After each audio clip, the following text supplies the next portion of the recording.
Alright, we're finally dipping into Mustys steering upgrade. Wanted to do this for a long time, but I just wanted to know that I was going to do it right. And I know that these parts are going to work because the other boys in the crew, OKO and Tony and Nick, both run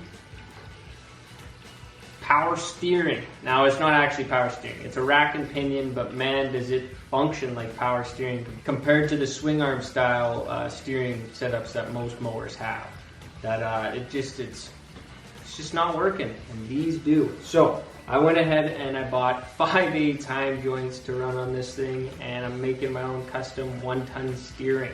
Calling it 1 ton because it's just way overkill for this project, but like any other thing I do on Musty, I only want to do it one more time, and that's it. I'm really going to put some faith in this little rack and pinion. They've been holding up. They're steel constructions. We'll throw the Amazon link in the description, but you look at the steering wheel,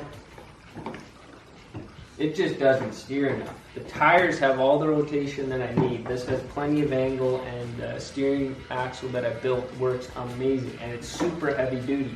And the rest of the steering is super strong. It's just the geometry and the gearing ratio and mechanical advantage that I need is not there. So it's hard to let other people use this thing and try it out because it's just super stiff steering. But it's worked for me. I figured out how to drive this machine, and as you guys seen in the rest of the videos, it works.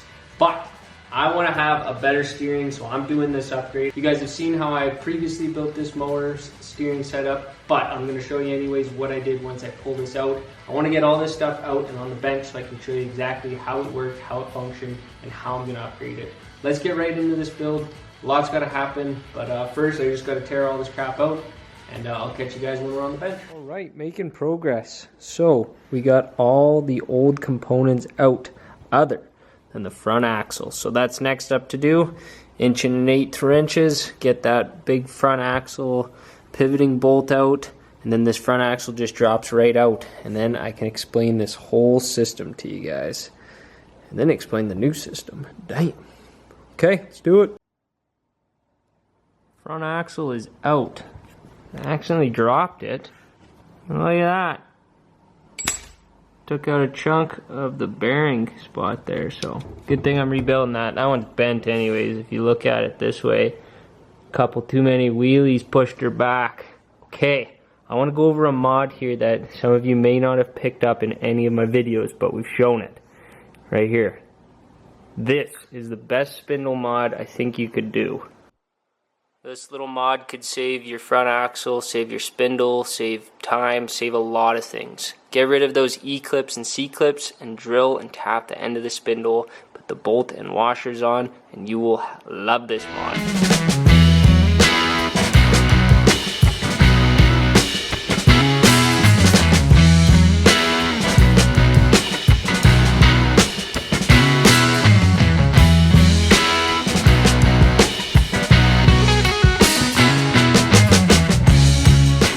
Alright, so we got Musty's old steering setup. And I can say that now because, well, it's not in the mower. Now, you can picture this 2x4 that's heading across here on a horizontal plane. That's my frame. Now, the only issue is my frame isn't normally this thick, so I'm not able to actually put my bearing sleeve or bearing block into the setup. But you can imagine this. It has a bearing and some bushings in it with a Zerk fitting in there so you can grease it. And that goes on this lower shaft under the frame to support the bottom of the steering. Now I can't actually steer this on the table just because of how it's set up, but if we take off this steering link here, so as you can see,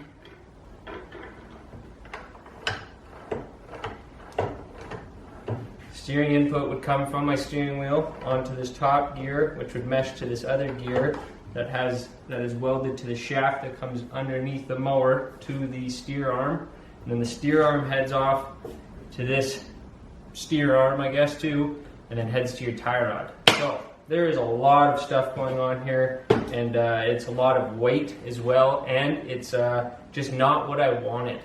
I was hoping to have more of a mechanical advantage, and what I mean by that is when I put input in, it's actually less effort, so it's not so hard to steer the tires or turn the tires. So with the new setup here, the rack and pinion, that's all done with its gear advantages, so that's going to be awesome.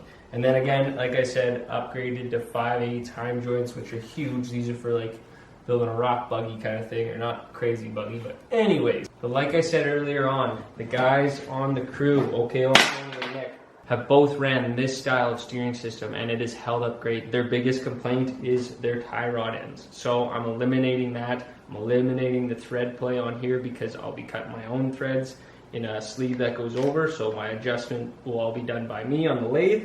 So that's going to be awesome. I'm going to get rid of all the play, and that's the big thing with these mowers. Play. There's always play in things. Things always seem to have play because they're just metal on metal with some little bit of grease in there. So the great part about this setup is I can pull out the whole front axle. I can replace my bearing block here. This is my pivot joint. So this has 2 bearings in it as well, and then I can just unbolt this, and I'm going to be making a new one, a more heavier duty one. So another thing on this front axle that I wanted to upgrade for a while, but I can't because of the tie rod ends I have, I want to do double shear. So that means instead of just having an arm come off this side and a bolt going up, there's 2. One on the top and one on the bottom, so that it's double shear essentially. I'll show you that once I actually get in there. But this is going to be a bit of a build series because there's a lot of stuff going on. Hope you guys are okay with listening to me talk, and we'll get into actually building this thing. But I'm just really excited. It's been a while. I've been saving up for some parts and just finally figuring out some time to actually do this build, because it takes a lot of work to pull everything off, take up a spot in the mower garage, and down a mower too, because then I'm not producing more footage and getting more adventures and stuff filmed for you guys. But you guys really like these build series. I sure as hell enjoy doing these because this is always cool things. We're learning new things to do for the mowers and how we can make them better, stronger, faster, even slower. But anyways, let's do this. Mower upgrade, steering, finally, 1-ton steering upgrade. Let's do it.